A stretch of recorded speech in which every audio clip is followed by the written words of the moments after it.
السلام عليكم ورحمة الله وبركاته. ازيكم يا حبايبي؟ عاملين ايه؟ يا رب تكونوا بخير. معاكم النهاردة فيديو جديد ووصفة جديدة، وهنعمل مع بعض القرص الفلاحي الطرية. هنعملها بطريقة سهلة وبسيطة وخفيفة، وبمكونات متوفرة في كل بيت. وزي ما انتم شايفين كده اخده لون ذهبي، لون حلو قوي من بره، وفي نفس الوقت من جوه هي هشة جدا وقطنية جدا جدا.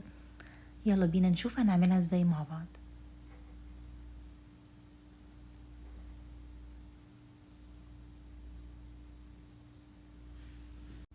ومقاديرنا النهاردة عبارة عن 3 كوبايات ونص من الدقيق المنخول، معايا كمان نص كوباية من اللبن الرايب، او لو مش متوفر عندك لبن رايب هيبقى نص كوباية من اللبن العادي، وهنضيف عليهم ربع معلقة من الخل الابيض.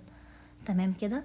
عندي معلقتين كبار من السمنة، معلقتين كبار من القشطة او وش اللبن او اي نوع قشطة انتي بتفضليه وبتحبيه. عندي كمان معلقتين كبار من الزيت، عندي تلت كوباية من السكر، عندي معلقة كبيرة من الخميرة الفورية، ونص كوباية من المية الفترة. تمام كده. الكمية دي او المقادير دي هتعمل معاكي كمية حوالي 12 قطعة. وانا هنا نزلت بمعلقه كبيره من الخميره الفوريه او معلقتين صغيرين، وهنزل كمان بتلت كوبايه من السكر، عليهم نص كوبايه من الميه الفتره، وضروري ان هي تكون فتره ما تكونش سخنه. تمام. وهي هنقلب الكلام ده كله كويس جدا علشان الخميره بتاعتنا تتفاعل بشكل كويس. لازم ندوب كويس جدا السكر مع الخميره. اول حاجه زي ما انتم شايفين كده هنزل بمقدار الدقيق اللي معايا كله، وبعد كده هنزل بالخميرة الفورية اللي دوبتها مع المية والسكر، ولازم تتأكدي ان الخميرة دابت بشكل كويس وكمان السكر داب بشكل كويس. هنبتدي ان احنا نخلط ونمزج المكونات بتاعتنا كلها الاول بالمعلقة في البداية.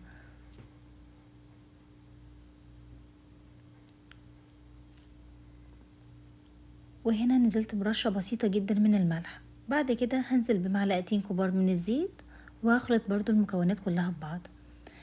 احنا المكونات السائلة بتاعتنا مش هننزل بيها دفعة واحدة، يعني هننزل سنة سنة كده بالمكونات السائلة اللي معانا. زي ما انتوا شايفين كده لازم نعجن بايدينا علشان العجينة تلم معانا. لازم العجينة تلم معانا وما تلزقش في ايدينا خالص، وفي نفس الوقت تكون طرية جدا وهشة. هبتدي ان انا انزل بمقدار اللبن الرايب بتاعي، بس برضو سنة سنة، مش هنزل بيه مرة واحدة.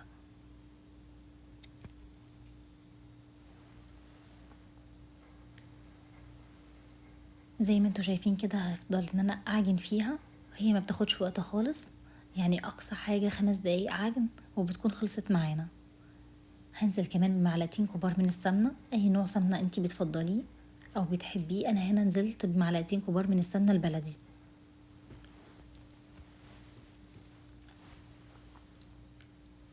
وكمان نزلت بمعلقتين كبار من القشطة، برضو القشطة اللي انتي بتحبيها وبتفضليها، او وش اللبن.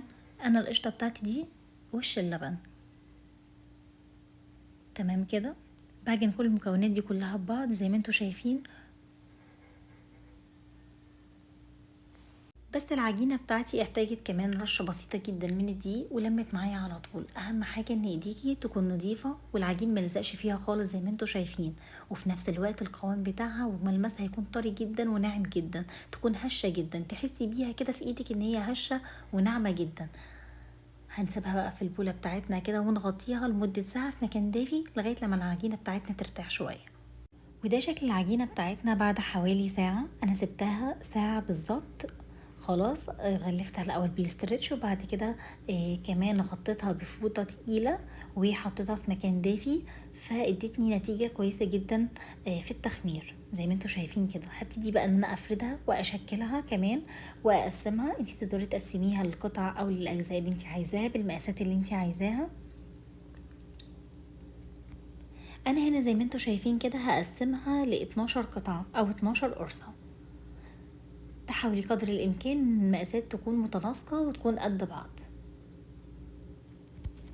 في البداية هبتدي ان انا اعملها كور كده صغيرة، وبعد كده هبتدي ان انا ابططها واشكلها وارصها كمان في الصواني بتاعتنا. ولازم الصواني تكون مدهونة بمادة دهنية.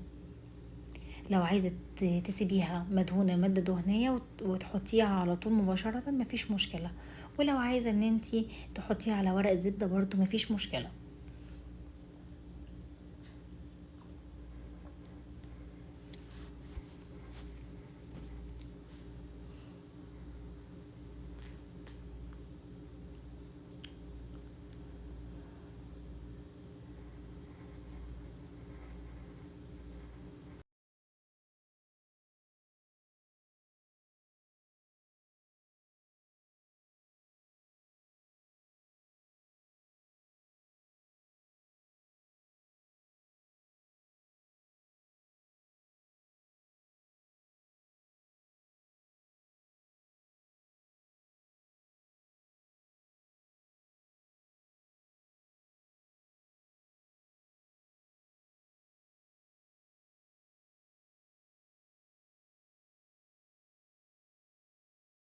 بعد كده هبتدي ان انا اشكل العجينة بتاعتي وافردها بشكل متناسق، وبعد ما اخلص الكمية بتاعتي كلها هغطيها واسيبها في مكان دافي ترتاح ساعة كمان.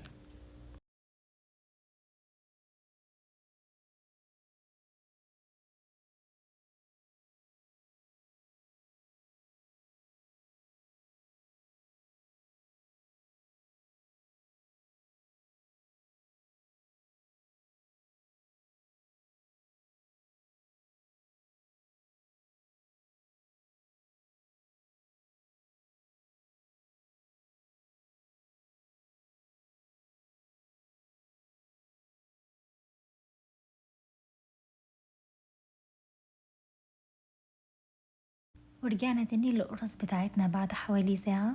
فزي ما انتوا شايفين كده النتيجة خمرت معانا بشكل كويس. هندخلها الفرن على درجة حرارة 180 لمدة 10 دقايق، وبعد كده هنشغل الشواية تاخد لون بس مش اكتر. ودي كانت شكل القرص بتاعتنا بعد ما طلعناها من الفرن بعد حوالي 10 دقايق. ما خدتش وقت اطول من كده خالص معايا. زي ما قلت لكم 10 دقايق بس في الفرن على درجة حرارة 180، وبعد كده شغلت الشواية عشان تاخد اللون الذهبي اللي انتوا شايفينه ده. قد ايه هي هشة وقطنية وطرية جدا، وطعمها خيال، طعمها حلو جدا.